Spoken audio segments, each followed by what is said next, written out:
Question 3 today asks us, based on the speaker's experience, what does he think stands between the world and me?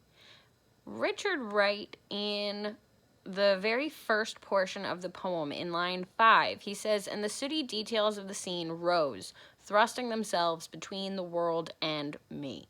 So right away, he tells us what is standing between the world and him. It's those sooty details. So when I look through the rest of the poem and I look at those sooty details and I look at what happens, the next thing that really stands out to me is in line 36 when he says, "And 1,000 faces swirled around me, clamoring that my life be burned."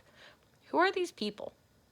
Who are these people that are standing between him and the world? Who are these people and what are these events that are standing between him and the world? A lot of you all in your responses have said that it's racism that stands between him and the world. How can you prove that?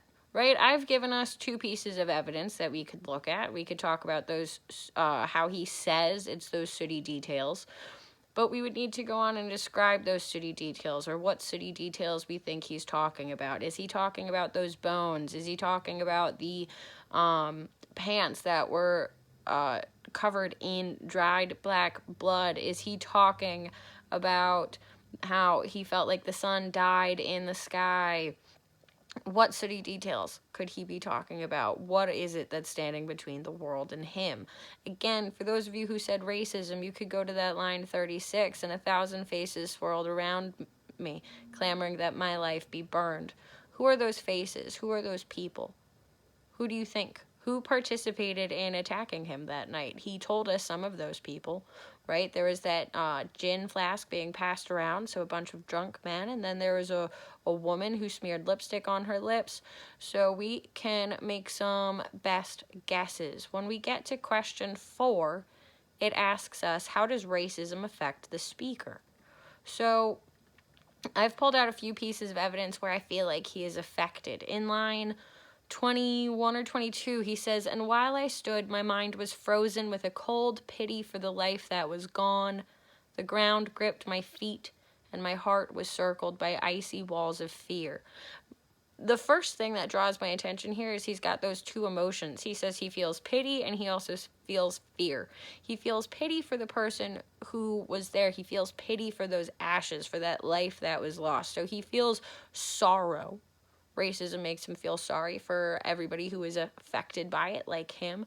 It also grips his heart with fear. So racism also makes him have to live in fear or be afraid. As the poem continues, we find out why he was living in fear. In line 39, we also get another way that he's affected by racism.